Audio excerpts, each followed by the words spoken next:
Եթերում լուրերի թողարկումն է, ես Մերի Դանիելյանն եմ, բարև ձեզ։ Շվեյցարիայում բողոք է ներկայացվել ադրբեջանական սոքարի դեմ Արցախում էթնիկ զտումները ֆինանսավորելու մեղադրանքով։ Արցախի ժողովրդի հիմնարար իրավունքների պաշտպանության կոմիտեն եւ Շվեյցարիա-Հայաստան ասոցիացիան Շվեյցարիայի ազգային կոնտակտային կետին պաշտոնական բողոք են ներկայացրել, ըստ որի Ադրբեջանի պետական նավթային ընկերության Շվեյցարիայում գործող ձեռնարկությունը խախտել է միջազգային չափանիշները, անուղղակիորեն ֆինանսավորելով Ադրբեջանի պետական բյուջեն, որը 2023 թվականի սեպտեմբերին իրականացրել է Արցախի հայ բնակչության ամբողջական բռնի տեղահանումը։ Բողոքը հիմնված է այդ գործողությունները էթնիկ զտում եւ հնարավոր ցեղասպանություն որակող միջազգային փորձագետների, այդ թվում Լուիս Մորենո Օկամպոյի գնահատականների վրա։ Ժնևում կայացած մամուլի ասուլիսում կոմիտեի անդամները կոչ են արել Շվեյցարիային կատարել 1 տարի առաջ խորհրդարանի ընդունած որոշումը Ադրբեջանի եւ Արցախի ներկայացուցիչների միջև խաղաղության ֆորում հրավիրելու վերաբերյալ։ Միաժամանակ կոմիտեի ներկայացուցիչները ՄԱԿ-ի մարդու իրավունքների խորհրդում ուշադրություն են հրավիրել հայ պատանդների ապօրինի պահմանը, արդարադատության միջազգային դատարանի 2023-ի որոշման չկատարմանը եւ հայկական մշակութային ժառանգության ոչնչացմանը։ Անցնենք տարածաշրջանային անցուդարձին։ Իրանի արտգործնախարար Աբբաս Արաղչին ադրբեջանցի պաշտոնակցի Ջեյհուն Բայրամովի հետ հեռախոսազրույցի ընթացքում քննարկել է Մերձավոր Արևելքում տիրող իրավիճակը։ Ըստ իրանական աղբյուրների Արաղչին դիվանագիտորեն զգուշացրել է Բայրամովին, հայտարարելով, որ Թեհրանն իրավունք ունի հարձակվելու ցանկացած երկրի վրա, որը Միացյալ Նահանգներին եւ Իսրայելին տարածք է տրամադրում իր դեմ ագրեսիայի համար։ Ադրբեջանցի գործընկերոջ հետ զրույցում Իրանի արտգործնախարարը շեշտել է, որ միջազգային իրավունքի համաձայն ոչ մի պետություն իրավունք չունի իր տարածքն ու օբյեկտները տրամադրելու այլ երկրների ագրեսիվ գործողությունների համար։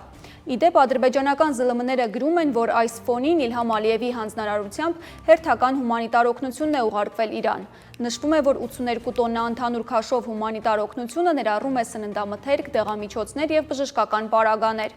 Նաեւ հաշվի առնելով, որ օգնությունն ուղարկվում է Նովրուզի տոնի նախաշեմին, օգնության կազմում ներառվել են համապատասխան նվերներ։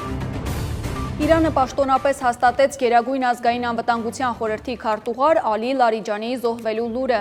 Ըստ Ֆարս լրատվական գործակալության Լարիջանին սպանվել է Միացյալ Նահանգների եւ Իսրայելի կործանիչների հարվածից իր դստեր բնակարանում։ Նշվում է, որ նրա հետ են եղել որդին, նրա տեղակալներից մեկը եւ մի քանի թիկնապահներ։ Նախագահ Մասուդ Փեզեշքյանը խոստացել է դաժան վրեժ լուծել Լարիջանիի սպանության համար եւ ցավակցություն է հայտնել նրա մահվան կապակցությամբ։ Իսրայելի պաշտպանության նախարար Իսրայել Կացը հայտնել էր Լարիջանիի սպանության մասին Թեհրանի վրա նախորդին տեղի ունեցած ավիահարվածից հետո։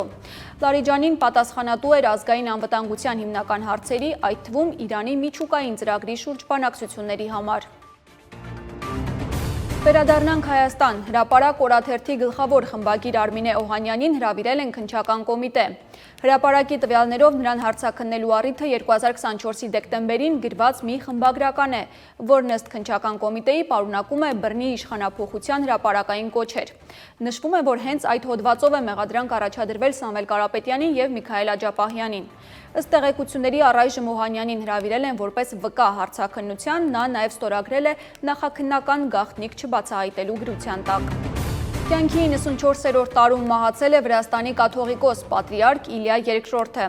պատրիարքական աթոռի փոխանորդ եկեղեցին։ Եվ վերջում ամերիկյան Los Angeles Times թերթը հատուկ թողարկում է նվիրել Հայաստանին լուսաբանելով երկրի ներդրումային մթնոլորտը եւ տնտեսական իրավիճակը։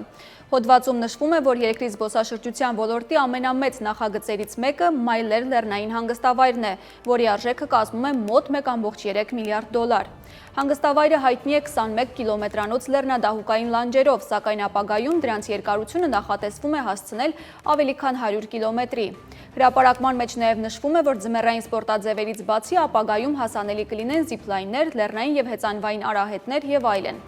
Իդեպ գերմանացի դահուկորդ աշխարհի բազմակի եւ Գինեսի ռեկորդակիր Քրիստիան Ֆլյուրը օրերս նոր համաշխարհային ռեկորդ է սահմանել հենց Մայլեր հանգստավայրում։ Նա ընդամենը 1 ժամում դահուկներով իջել է ուղղահայաց լանջերով 5861 մետր, գերազանցելով 15 տարի պահպանված ռեկորդը։